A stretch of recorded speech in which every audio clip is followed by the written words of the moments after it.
Moby-Dick, or The Whale, by Herman Melville. Chapter 107, The Carpenter. Seat thyself sultanically among the moons of Saturn, and take high abstracted man alone, and he seems a wonder, a grandeur, and a woe. But from the same point take mankind in mass, and for the most part they seem a mob of unnecessary duplicates, both contemporary and hereditary.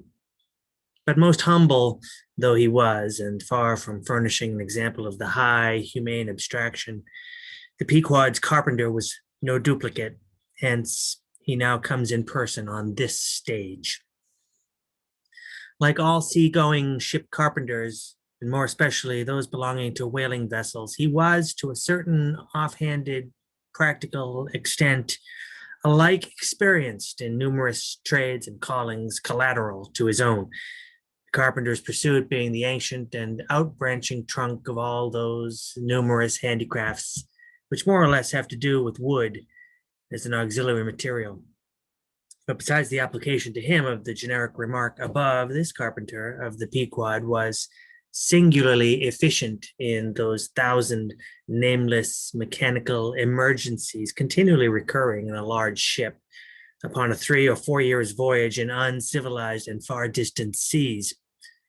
For not to speak of his readiness in ordinary duties, repairing stove boats, sprung spars, reforming the shape of clumsy bladed oars, inserting bull's eyes in the deck, or new tree nails in the side planks, and other miscellaneous matters more directly pertaining to his special business. He was, moreover, unhesitatingly expert in all manner of conflicting aptitudes, both useful and capricious.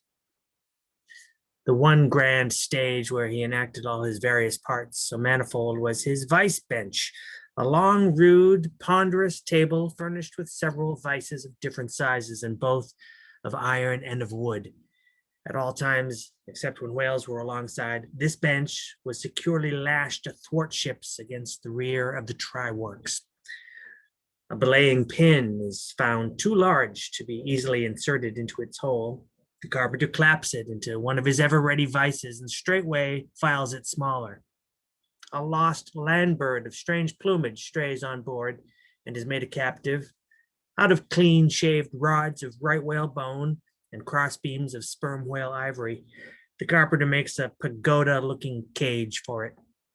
An oarsman sprains his wrist. The carpenter concocts a soothing lotion.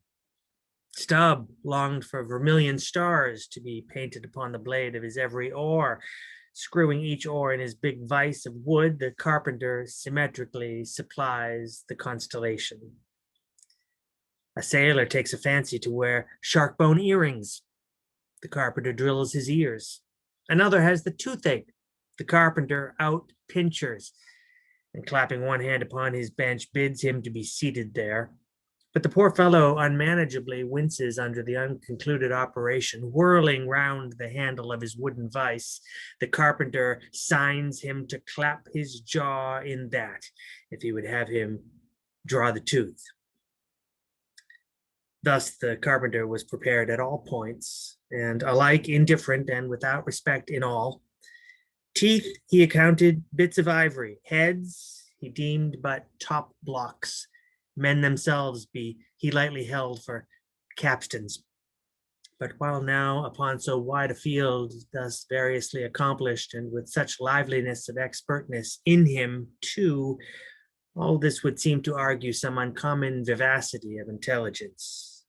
But not precisely so, for nothing was this man more remarkable than for a certain impersonal stolidity, as it were. Impersonal, I say, for it so shaded off into the surrounding infinite of things that it seemed one with the general stolidity discernible in the whole visible world, which, while pauselessly active in uncounted modes, still eternally holds its peace and ignores you, though you dig foundations for cathedrals.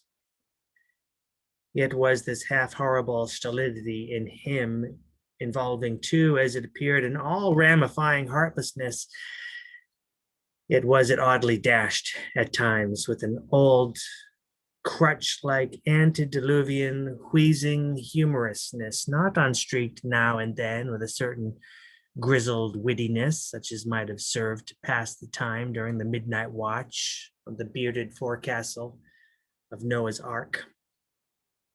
Was it that this old carpenter had been a lifelong wanderer, whose much rolling to and fro not only had gathered no moss, but what is more, had rubbed off whatever small outward clingings might have originally pertained to him?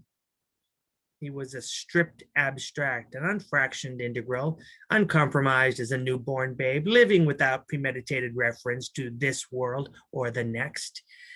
You might almost say that this strange uncompromisedness in him involved a sort of an unintelligence, for in his numerous trades he did not seem to work so much by reason or by instinct, or simply because he had been tutored to it, or by any intermixture of all these, even or uneven, but merely by a kind of deaf and dumb, spontaneous, literal process.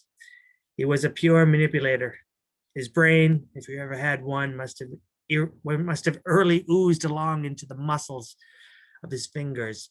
He was like one of those unreasoning but still highly useful multum in parvo Sheffield contrivances, assuming the exterior, though a little swelled, of a common pocket knife, but containing not only blades of various sizes, but also screwdrivers, corkscrews, tweezers, awls, pens, rulers, nail filers, countersinkers. So if his superiors wanted to use the carpenter for a screwdriver, all they had to do was to open that part of him, and the screw was fast. Or if for tweezers, take him up by the legs, and there they were. Yet, as previously hinted, this omni-tooled open and shut carpenter was, after all, no mere machine of an automation. If he did not have a common soul in him, he had a subtle something that somehow anomalously did its duty. What that was, whether essence of quicksilver or a few drops of hartshorn, there's no telling. But there it was, and there it had abided for now some 60 years or more.